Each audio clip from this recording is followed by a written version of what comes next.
Mengais sisa kedunguan. Mantan Presiden Jokowi dijadwalkan hadir dalam Kongres Projo ketiga di Jakarta. Projo adalah sebuah ormas yang diklaim berperan besar dalam kemenangan Jokowi menjadi presiden tahun 2014 dan 2019.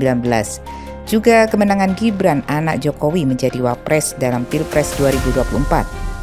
Buah dari dukungan Projo, Sang Ketua Umum Budi Ari Setiadi diganjar menteri oleh Jokowi. Sial, jabatan Menteri Koperasi akhirnya dicopot Presiden Prabowo lantaran Budi terlibat judi online saat duduk sebagai Menkominfo. Kini Jokowi ingin bernostalgia dengan para pendukungnya pada 1 hingga 2 November 2025 di Jakarta. Tentu saja diisi pula dengan senda gurau, nyanyi-nyanyi dan joget-joget. Tidak lupa membahas Gibran untuk dipoles menuju Pilpres 2029. Strategi disiapkan, pencitraan dirumuskan, dan kemenangan dipaksakan. Pola ini berhasil dilakukan dalam melambungkan nama Jokowi dan menang. Pola itu hanya berhasil merebut suara yang diraup dari kalangan bawah. Maka acara kongres itu bertajuk Tegak Lurus di Garis Rakyat. Budi Ari dengan projonya ingin mengulang sukses masa lalu, sukses mengelabuhi rakyat menggunakan alat bernama Jokowi. Jokowi dibuat model, dilakonkan sebagai wayang yang siap akting untuk tujuan apa saja. Dalangnya oligarki dan projo. Jokowi dilatih untuk tidak marah, bahkan dihina pun harus tetap senyum. Inilah modal utama untuk membius rakyat, memiliki presiden yang tahan banting, tahan hina, dan tahan malu. Pada sesi lain, Jokowi diskenario sebagai pekerja keras. Maka slogan kerja, kerja, kerja menjadi mantra yang ampuh untuk memompa semangat.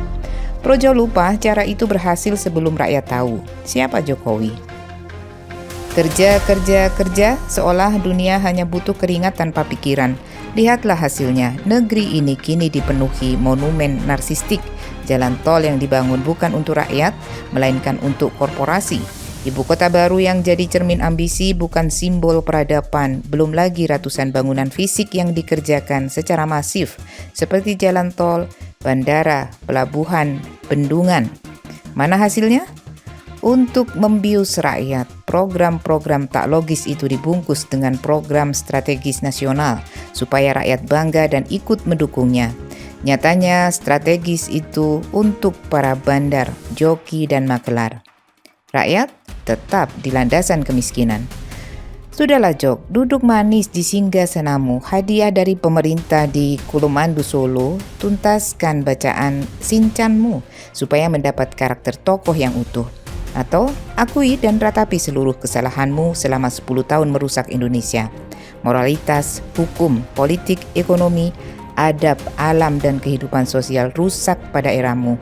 Mungkin kau tak berniat, tapi kesempatan membuat kerusakan itu terjadi karena kemampuanmu membaca situasi terbatas.